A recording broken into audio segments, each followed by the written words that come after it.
Hey, what's up, guys? Welcome to episode 38 of the Arsenal Football Manager series. Today, we return for season 4 and the very much loved transfer special. I cannot wait to show you guys who we've signed. We've definitely gone a little bit mental. There's been big players that have left the club for a lot of money, and we've had big players coming in as well. So I can't wait to show it to you guys. But as always, if you do go on to enjoy today's video, please do drop a like. It's massively appreciated. Don't forget to subscribe to the channel as well if you are new. And I want you guys to get in the comments again. Let me know what you thought of our transfers that we've made this year. And can we push for a Champions League win? We've never quite got anywhere near it. We've got to the last 16 a couple of times. But I think the players that we've brought in can really push us on, and we've got a great chance this season. Of course, this is going to be the final season that we do here as well. We're going to move on to a new save, probably in early May. So looking forward to that and showing you what that's going to be all about. But let's get straight into it. We've got lots to get through. Let's move on to the much-loved transfer special.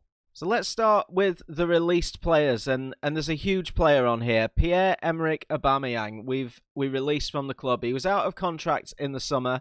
I was gutted to let him go. He's ended up going to Newcastle. I was going to renew his contract for another year, just for kind of like the sentimental value. But he was on £250,000 a week. His attributes were declining a little bit, and he still wanted a star player role. And the players that I was looking to bring in would have basically been picked before him in the side anyway. And for all the wage that he wanted a wage rise from that 250k as well. I couldn't get him down. So we've ended up releasing him on a free. He has gone to Newcastle. Martin de Roon has left the club as well. He got a little bit annoying towards the end of last season, wanted to play, was injured quite a lot, gave me quite a lot of grief. He's gone out on a free as well to Sassuolo in Italy. We brought him 3 years ago for 13.2 million. So he was a decent servant to us, but he played less and less as the years went on. The other free transfer, Trey Coyle, he has ended up at Reading. So let's have a look at some of the players who we have sold. Do you know what? I'm going to get straight into it. There's been a massive sale. Let's have a look at who it is. And it's Sandro Tonali. Now, I didn't want this to happen. I really didn't. And in the off-season, he came to me and he said that, you know, he wanted a new contract. He wanted a massive wage rise. And I thought, okay, that's all right. That's okay. I'm sure we can sort something out. And then Man City came in with a bid of something like 80 million, which I flat out rejected. Then Sandro Tonali came back to me. He was unhappy at the fact that I'd denied him his move to Man City, and because he wanted this big wage rise. Anyway, Man City came back again. They offered something like 110 million. And do you ever have those moments in Football Manager where you think, I'm going to put some kind of ridiculous asking price in it, and then they pay it? So I put 180 million up front, thinking there's no way in a million years they'll pay this. And they did. And he ended up going to Man City. So I was a little bit gutted. However, when I look at his career stats and the 2 seasons that he played for us, he was all right. He's a weird player, Sandro Tonali, because he's, attribute-wise, he's absolutely incredible. You can't find many better central midfielders, attribute-wise. But when we look at how he actually did for us, he played a lot of games, 60-odd games, and he never got above a 7. Only got 5 assists over 2 seasons, 1 player of the match over 2 seasons, and 3 goals. So he was never... We never really quite got a full tune out of him, is what I'm really thinking. So he's gone £180 million on top of all the money that we were given towards the end of the last episode as our transfer budget anyway. And I put this out on Twitter as a bit of a teaser with all this money that we'd got. If you're not following me on Twitter, by the way, guys, please do so. It's at Mr. Rich C. Links in the description down below. So yeah, massive sale from us. Sadly, it's from a rival, or to a rival. But we'll just have to see how he gets on at Man City. But I do feel like I've replaced him adequately. Now, of course, another player that's left is Joe Willock. He left on a free towards, well, he's only just gone, but he's gone to Bayer Leverkusen. He went on a free. We knew that already last season. They offered him a pre-contract, so hopefully he'll do quite well there. He goes with our best wishes.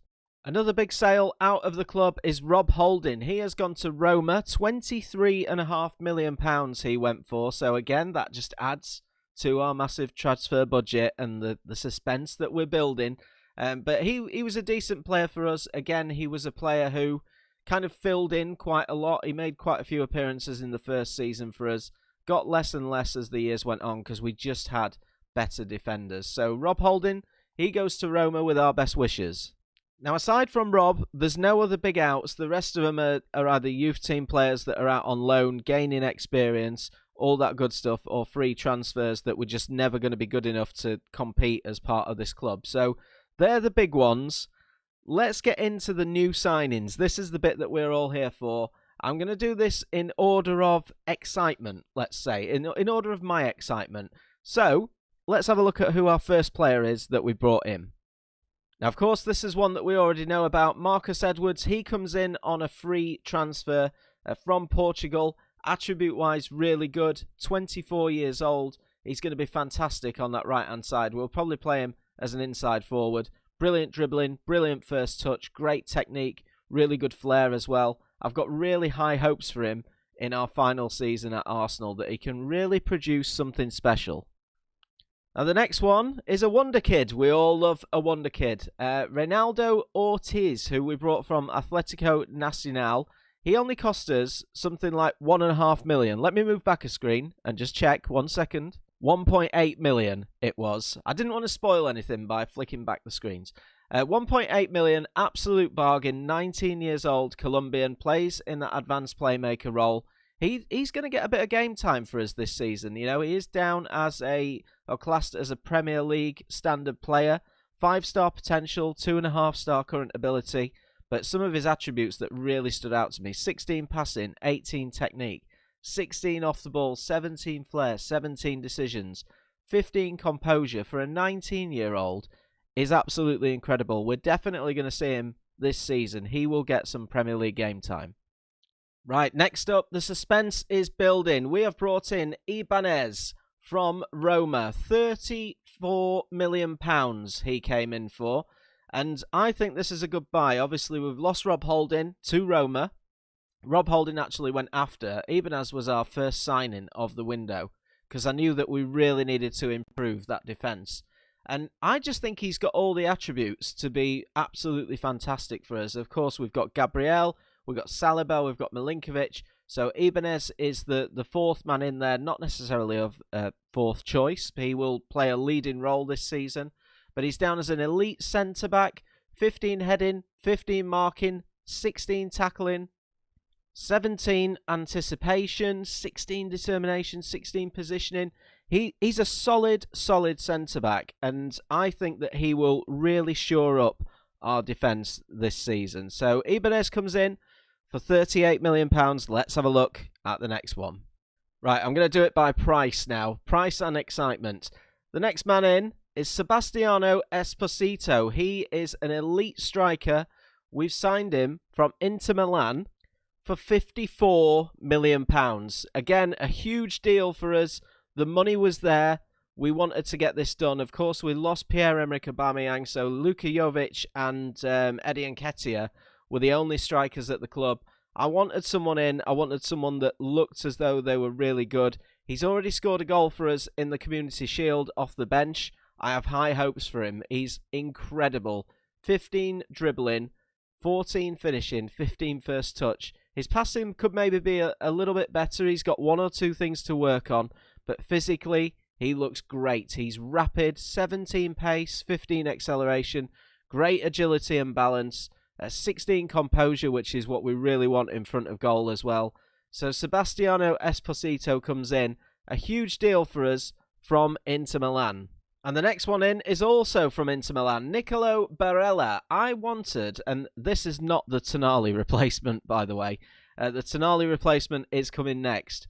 But I wanted another box-to-box midfielder. We tend to play Thomas Partey in there, who's now 30 years old. We have kind of Guendouzi as a backup. So I wanted to make sure that we sort of shored up all positions. I wanted a proper box-to-box midfielder. And Nicolo Barella has come in from Inter Milan. for £69 million. This could actually rise to £84 million. So, but we're not going to be here at that point. It's based on appearances and goals, and will have left the club by then. But I've just gone absolutely mad in this transfer window.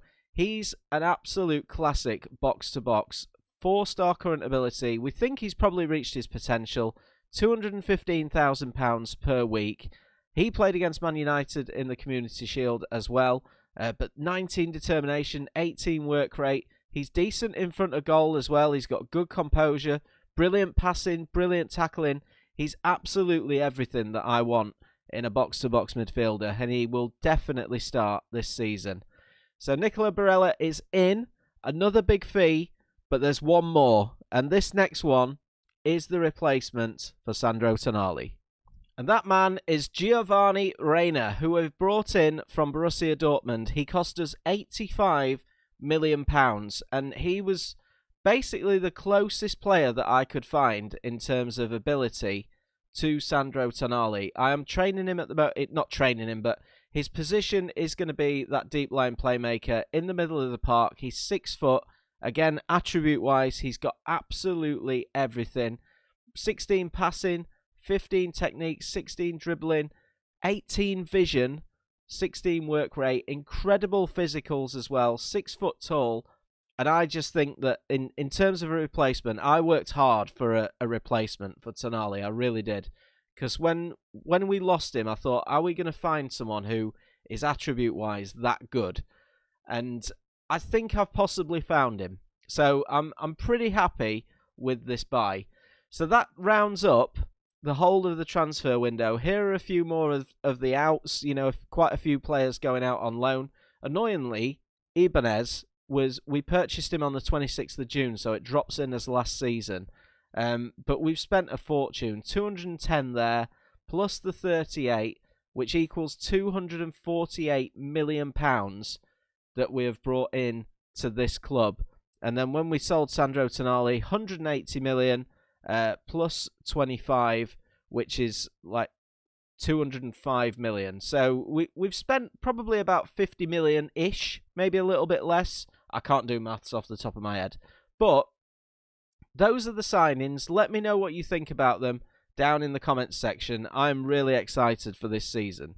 So financially, we still have a little bit of money left, 13.8 million, but to be honest, I'm not looking to add too much more to that. I think that we are set for the season. We've got an incredible squad. I'd absolutely love it if we could push on to those really late stages of the Champions League and potentially push to win it this season. Now, season preview-wise, we are once again predicted to finish 5th. Man City are favourites to win the league. Man United 2nd, Liverpool 3rd, Chelsea 4th, and ourselves 5th. That always seems to be the case, but we have defied the odds for the last 3 seasons. The first 2 years, we came really close to winning the title. Last season, we actually did it, so really happy with that. I take no notice of this whatsoever. And as far as the board expectations this year, once again, very unambitious. They just want us to qualify for the Europa League. They want us to reach the first knockout round minimum of the Champions League, reach the final of the FA Cup, which, funnily enough, we've never got anywhere near to doing. The Carabao Cup is not important, and the Community Shield is not important. But we did win the Community Shield. I decided to play this off camera. We beat Man United by 2-1. Bukayo Saka getting the first goal for us. Anthony Martial equalised in the 74th minute. But just 5 minutes later, and his first appearance for the club off the bench, Sebastiano Esposito got himself the winner and enabled us to lift the Community Shield for the 3rd time in this save. So 3 times in 4 years. Every time we've played it, we've won it. Can you count it as silverware? I'm not sure. Our silverware's been sparse. Look, I'm counting it for now. Now, the reason I played that game off camera is because we have got a live com today. Our first game of the season is against Manchester United at the Emirates Stadium. I didn't want to... I prioritised the Premier League game over the Community Shield. I thought that's probably the one that you'd want to see more. So, let's get into today's game. Let's have a look at what team we're going to put out there and hopefully beat Man United.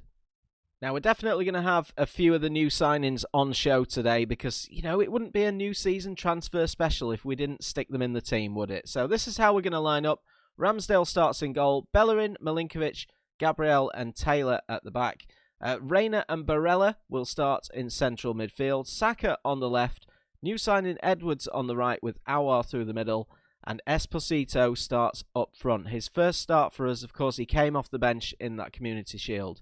On the bench, Ibanez, Aarons, Tierney, Partey, Szoboszlai, Martinelli and Luka Jovic. The only injury that we've got in the side at the moment is William Saliba. He's going to be out for about 2 to 4 weeks for a torn groin muscle. So we will hopefully see him again soon. But I just feel like all over this team now, we've got quality, quality starters and quality backups everywhere.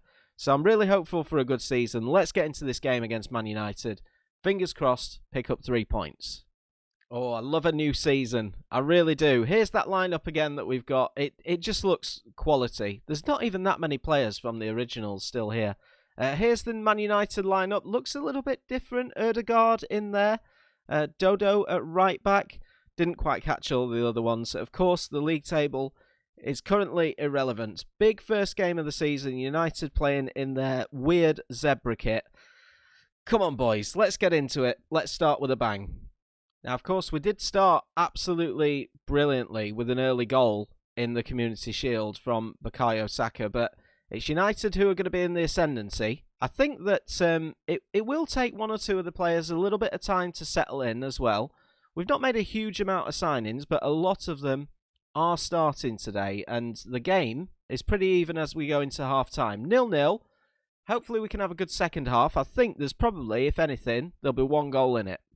So just told the boys at half-time, not too happy so far. I expect to see a little bit more from them. No real chances created, but it's United who are in the ascendancy. Almost challenged by Aouar there. Back to Donny van der Beek. Castrovelli as well in that Man United side. Every time we play them as well, I do see Axel Tuanzebe and Anthony Martial, just like he did in the Community Shield, has got a goal against us. The first goal of the Premier League season goes to Man United. I was saying, Axel Tuanzebe always seems to be a regular feature for Man United now in this save. We're a little bit sleepy at the back there. Not good enough. And we're going to demand more. Can we get straight back into this game? Throw in from Bellerin. Cleared by Castrovelli. Down towards Reina. We've not seen much from him today, but he's found a bit of room on the right-hand side. Goes down, looked like a penalty to me. Big tackle by, is that Ethan Laird for Man United? Another one of the youngsters. And they're going to check this over VAR. Can we get ourselves a penalty? Yes, we can. And I'm not sure who's going to take it.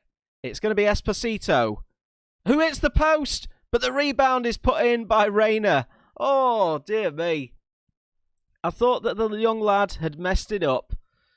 Brilliant response from us, though. Straight into the box. Esposito's unlucky with his penalty miss. I do hate it how they stand still, because that would never happen in real life. Luckily for us, Reina was there and he was on target. Right, we have just made 2 changes. Dominic Szoboszlai has come on the left-hand side. We've also taken off Esposito and brought on Luka Jovic, just to try and settle us down a bit. Here's Greg Taylor to Szoboszlai. Back towards Taylor once again. Gets himself into the box. Szoboszlai. And it's a bit of a mess out there. Szoboszlai's found the net, though. Absolutely scrappy goal, but we will take it. 70th minute. Just 20 minutes left to play. Szoboszlai has just entered the field and he's continued that brilliant form that he had last season. I mean, this is a mess. Barella's had a go. Aouar's had a go. Luckily for us, in all that commotion, David De Gea's on the floor and Szoboszlai can just slot it in. 2-1 Man United? No, 2-1 Arsenal. All right, chance for Man United. Tadic is going to take this. Whipped in, and it's the equaliser. It's Milan Skriniar. Again, massively sloppy from us at the back. The new man's not in today, Ibanez. He's on the bench, and that's just a mess. I don't know what Ramsdale's doing. He's not had a good game today, Ramsdale, for me, and it's 2 apiece. Right, one more change for us that we're going to do. Ramsdale's just managed to pick that one up as Laird puts in a cross. But we're bringing on Martinelli for Reina. We're going to put Szoboszlai in central midfield. Martinelli will go out to that left-hand side. And it looks as though there's going to be one more chance before this game finishes. Greg Taylor is going to take the throw-in to Aouar. Back towards Szoboszlai again, who finds Hector Bellerin, who finds the net. And that could and should be all 3 points for Arsenal. I don't know what the Man United players are screaming about, but they're checking the goal review. And why has that been disallowed? I'm not sure why that is. Is it offside? Oh, come on. He's not even in... Oh, come on. That's the first one of those that I've seen in this save. But the game will end. We don't get off to a winning start. It's 2-2 at the Emirates Stadium. Going forward, decent performance. Defensively, a little bit shocking. Well, I'm a little bit disappointed about that. I'm not going to lie. That's a bit of a kick in the teeth after what's been a really, really good episode. But as we move on just through that day, we're going to complete some more of the fixtures. There are the rest of the opening day. Liverpool 3-1. They beat Tottenham. Chelsea won 3-0 as well. Obviously, ourselves and Man United drawing 2-2. Still a few games to play, including Man City. They will play on the Sunday. But I think that we'll come back for episode 39 somewhere around when the Champions League group stage begins. If we have a little look, I know that the draw isn't until, I think it's like the 10th of, I want to say it's the end of August. Yeah, 31st of August is when the draw is done. So we'll play through that. The group stage starts on the 19th of September, which is around the... Yeah, it's between the Bournemouth and the Crystal Palace games. So we'll play these games off camera, and then in episode 39, we'll look at who we've got in our Champions League group stage, and we'll come back for the first stage of that. But until next time, guys, thank you so much for watching. If you've enjoyed, please do drop a like. Let me know what you think of the new signings. Subscribe to the channel as well, and I'll catch you guys in the next one.